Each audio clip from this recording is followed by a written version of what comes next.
le va? Bienvenidos a esta emisión de Impacto Económico. Yo soy Crismar Lujano. Desde este momento iniciamos con el análisis de los números que mueven al mundo y los rostros detrás de ellos. Vamos de inmediato con nuestros principales temas de esta jornada. El gobierno argentino aprobó polémico decreto en materia cambiaria. A partir de ahora, condenados por delitos financieros o estafadores podrán participar en la compra y venta de divisas. ¿Y qué tiene de económico el término innovación? Se lo contamos hoy en nuestro espacio de análisis. Y Merkel contra la pared, Acuerdo de París, toma fuerza en las conversaciones. Ampliamos más de esta noticia en nuestro tercer bloque.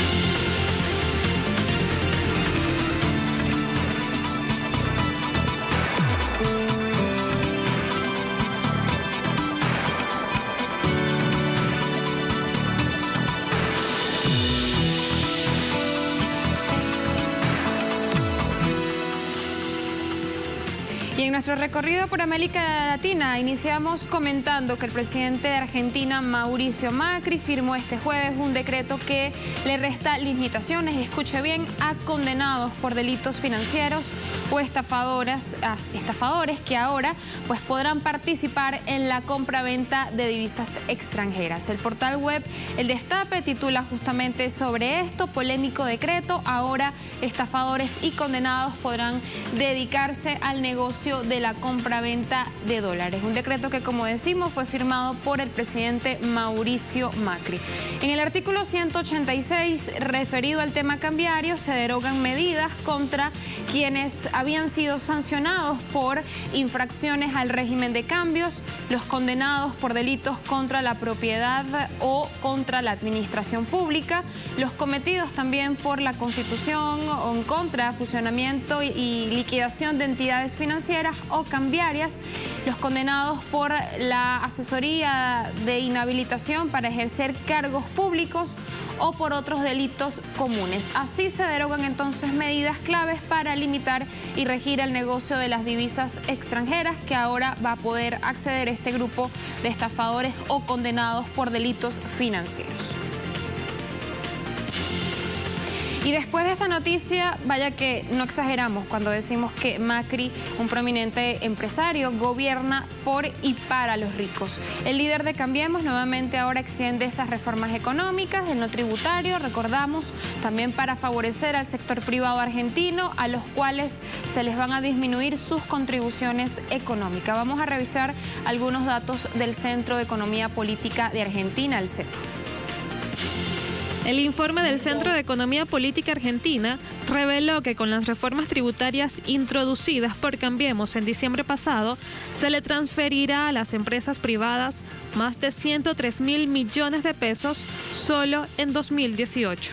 Para el organismo resulta contradictorio que se pretenda reducir el déficit fiscal, pero al mismo tiempo se permita que el sector privado se guarde casi 31.000 millones de pesos al año por concepto de contribuciones patronales, 29.000 millones por la baja del impuesto a los ingresos brutos, otros 8.700 millones por la reducción gradual de los derechos de exportación, 4.000 millones por la eliminación del impuesto a las transferencias de inmuebles y 653 millones por la eliminación del impuesto a la ganancia mínima de las empresas, solo por mencionar algunas. Asimismo, se tiene previsto que el impuesto por ganancias no contribuidas se rebaje a 30% para 2018 y 2019 y siga reduciéndose hasta un 25% en 2020.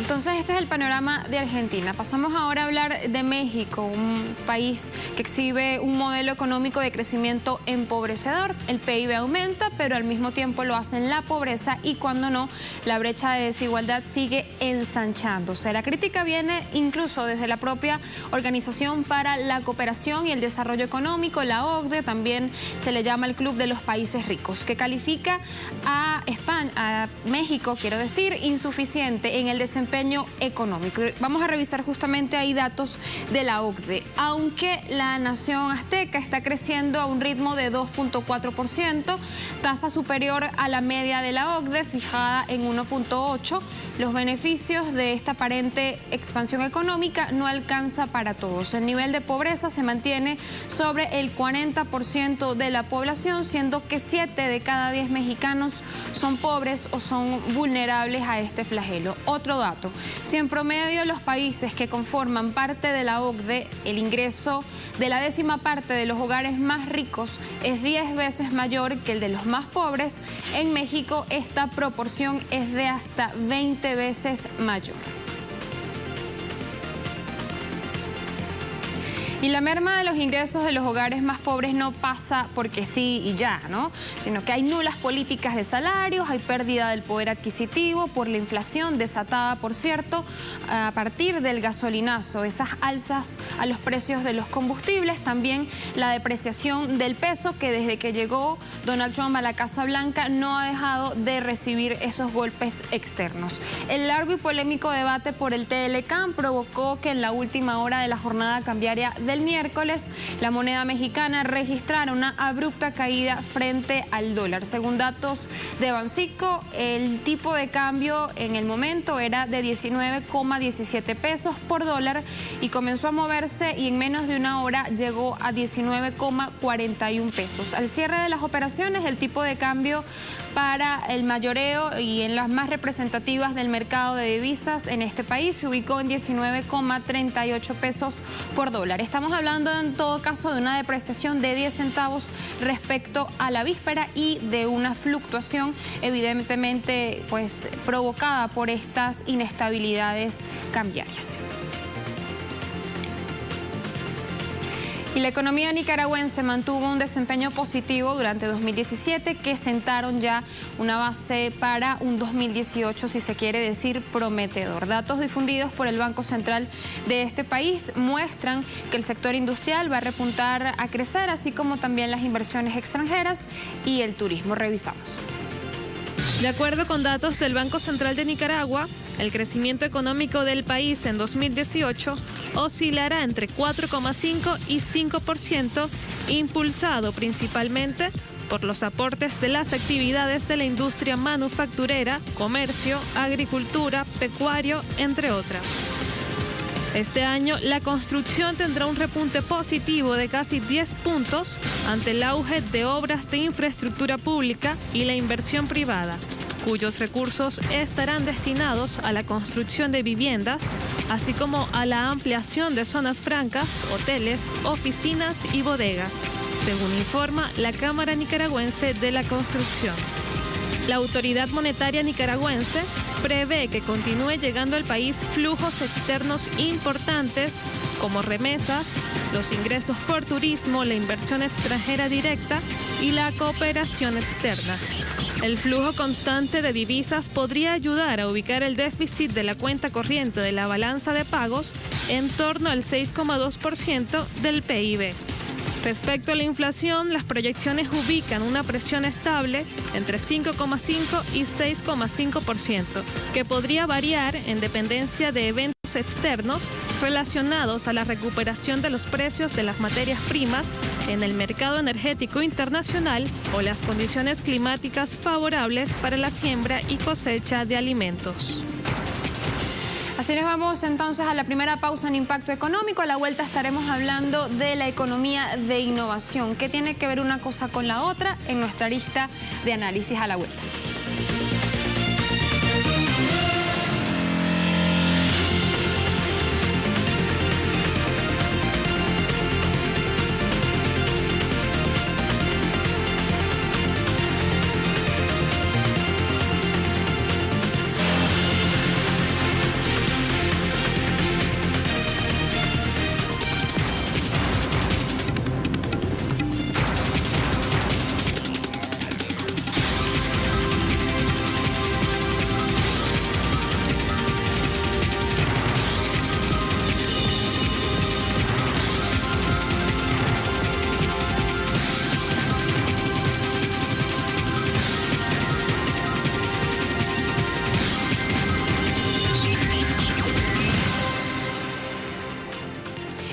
Innovación, esa es la palabra clave de nuestro análisis de hoy, una palabra que naturalmente asociamos con tecnología, pero la pregunta es ¿qué tanto tiene de económico este concepto? Pues lo tiene todo, en el sentido que la innovación es fundamental para traccionar, para impulsar una economía. América Latina y el Caribe es una región rezagada en ese sentido, está además entre sus grandes pendientes.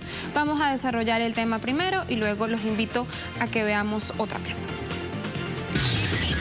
La innovación no es solo un término tecnológico o científico. Se le puede considerar como un término eminentemente económico si se toma en cuenta que es punta de lanza en la diversificación de las economías más allá del sector primario, en el incremento del valor agregado de los productos y en la participación de la manufactura en el PIB. La innovación se ha vuelto vital, al punto tal que su desarrollo forma parte de los motores esenciales para el buen desempeño de una economía, para que en complementariedad con la investigación y la tecnología, un país pueda generar, a largo plazo, una mejor posición competitiva y un crecimiento sostenible. En términos de inversión, en el campo de la innovación, las dos primeras superpotencias del mundo tienen presupuestos abultados. Estados Unidos dirige una cifra por el orden de los 400.000 millones, mientras que China invierte anualmente 230.000 millones de dólares en nuevas tecnologías. Sin embargo, según datos de la Organización de Naciones Unidas para la Educación, la Ciencia y la Cultura, la UNESCO, apenas 6 países del mundo han logrado superar el objetivo de invertir el 3% del PIB en desarrollo e investigación. Corea del Sur, Israel, Japón, Dinamarca, Finlandia y Suecia. Esta realidad contrasta con lo que es ampliamente percibido como el rezago tecnológico de América Latina y el Caribe. En cualquier indicador que se mire, por ejemplo, producción de patentes, inversión en investigación y desarrollo, disponibilidad de científicos e investigadores, liderazgo en disciplinas científicas, generación de innovación disruptiva para el mercado mundial, entre otros campos, la región parece relativamente fuera del mapa mundial. Y es que si bien se han hecho esfuerzos por diversificar la agenda de productividad, aún quedan pendientes indispensables para propiciar un campo en los modelos de producción y construcción de alternativas al procesamiento de materias primas como modelo de progreso. Un buen ejemplo para representarlo es Brasil, cuya inversión en investigación y desarrollo supera a duras penas 1% del PIB, siendo el único en ostentar esa cifra. Existen varias razones y todas apuntan a que la mayoría de las naciones se favorecen de tecnologías de producción desfasadas debido a que todavía son consideradas más eficientes que las modernas. Y el mercado de servicio sigue monopolizado, por lo cual en ocasiones la oposición al cambio tecnológico se mimetiza con intereses políticos. América Latina y el Caribe enfrentan entonces el reto de encontrar un camino de crecimiento con equidad y que hoy necesariamente está centrado en la innovación. Sucede, como decíamos anteriormente, que la región está más rezagada que otras en este aspecto, en la innovación. Compartimos 4 recomendaciones para superar entonces esta dilación. Fortalecer los sistemas de información y de datos. La región debe tratar de establecer mejores sistemas para reunir, mantener un registro y analizar medidas importantes de innovación, y esto incluye indicadores tales como el número de empresas y puestos de trabajo en sectores claves, además del éxito de los programas actuales y pasados e incentivos financieros, lo cual hará que las decisiones de inversiones del sector público sean muchísimo más eficientes. En un segundo punto diríamos fomentar agrupaciones industriales regionales, esto es organizar estratégicamente la región alrededor de sus actuales y nuevos grupos de especialización regional que pueda ayudar a enfocar las decisiones de inversión y reducir la duplicación de esfuerzos, formar coaliciones regionales que concentren la investigación y las iniciativas alrededor de agrupaciones, pues que ayudará, como decimos, a estas industrias a crecer y prosperar para competir mejor nacional, pero también internacionalmente. Tercer punto, crear una cultura de innovación, y vaya que es importante para convertirse en líder de innovación en América Latina. Se necesita cultivar actitudes que apoyen la experimentación y la creatividad necesaria para producir innovaciones comerciales. Y ya en el último punto diríamos aumentar la comercialización de la investigación. Esto es vincular diversos grupos, fomentar el conocimiento acerca de las investigaciones locales, ofrecer una mejor formación para investigadores y emprendedores y asimismo enfocar la inversión pública Pública del Estado, que ayudará a convertir la investigación en productos comercializables.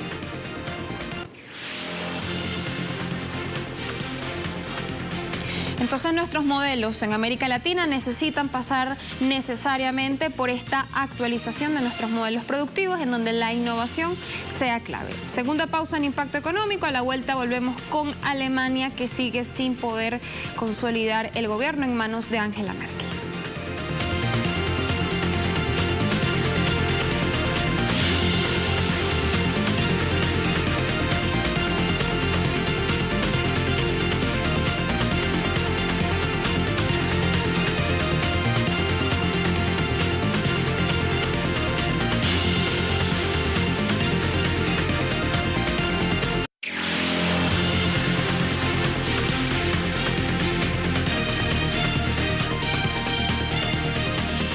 Continúa la crisis en Alemania, se traban las negociaciones y Angela Merkel admite que está más cerca de convocar nuevas elecciones que formar gobierno. Mientras tanto, la economía de la locomotora europea se estanca. El sector empresarial pide ya prontamente que se forme, que se consolide el gobierno. Angela Merkel tiene el reloj en contra. Por último día se encuentra negociando en lo que podrían ser las bases de un futuro pacto de coalición con los socialdemócratas, pero si fracasa, Alemania podría convocar nuevas elecciones y la biografía de Merkel correría el riesgo de terminar abruptamente, por lo menos en el ámbito político. Uno de los temas principales en las conversaciones es que un nuevo gobierno podría renunciar a la meta de reducir la emisión de gases contaminantes en un 40% por considerarla inalcanzable. Merkel había asegurado en campaña que no estaba dispuesta a negociar al respecto, pero esa promesa podría quedar en la nada. Sería un papelón, una vergüenza nacional e internacional para la canciller, que se erigió como la defensora del Acuerdo de París sobre el cambio climático en la última cumbre del G20. Hoy estamos entrando en la ronda final de las negociaciones. Hemos realizado una gran cantidad de trabajo preparatorio, pero todavía hay grandes obstáculos en nuestro camino.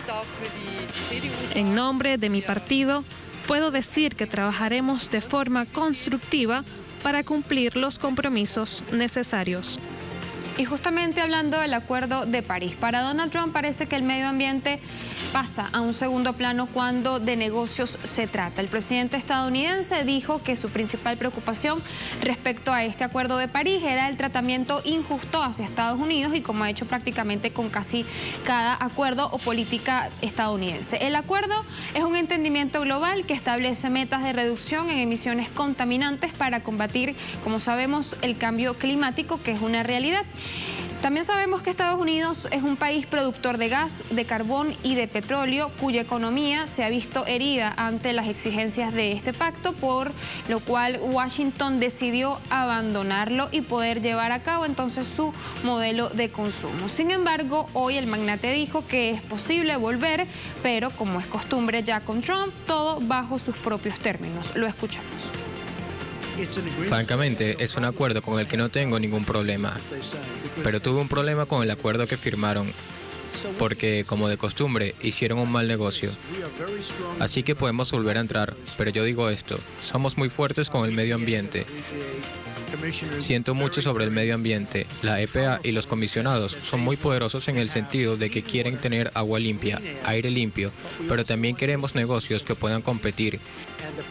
Y el Acuerdo de París realmente había quitado nuestra ventaja competitiva y no vamos a dejar que eso suceda. Habría que revisar entonces porque ahora Donald Trump está reculando justamente. Y ahora, más que acotar en informaciones de Estados Unidos, el portal Prensa Latina destaca solicitudes semanales por subsidios aumentan en este país. Según informó este jueves el Departamento de Estado, las solicitudes semanales del subsidio por desempleo en Estados Unidos subieron en 11.000 hasta las 261.000, el mayor registro en los últimos 4 meses. La cifra cifra se situó por encima de la esperada por el Ejecutivo, que anticipaba una cifra de 240.000 solicitudes. Actualmente, las personas que reciben subsidios por desempleo de manera continuada bajó en 35.000 hasta ubicarse en 1.887.000, lo cual no significa que encontraron trabajo, sino que concluyó el tiempo para recibir los llamados beneficios. Y ahora fíjense en otro tema. El futuro económico del Reino Unido sigue en velo por el Brexit. El gobierno de Theresa May logró finalmente destrabar las negociaciones y dar ese ansiado paso a la segunda etapa de negociaciones, con el que se definiría en términos teóricos la relación comercial con la Unión Europea después de consumado ese divorcio. Un acuerdo que, de no llegar a buen puerto, podría significar la pérdida de casi 500.000 puestos de trabajo e inversiones por casi 67.500 millones de dólares en los próximos 12 años, todo esto en el Reino Unido.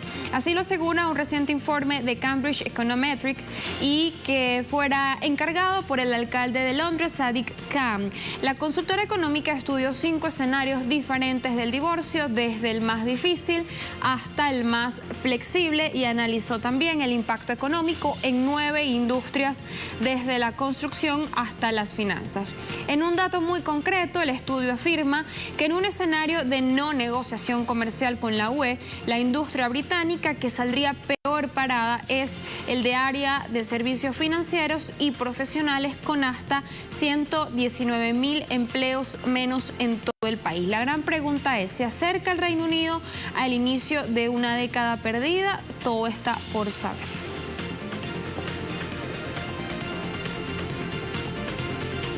Y así concluimos este espacio de análisis económico, agradeciendo como siempre la sintonía. Será hasta mañana. Chao, chao.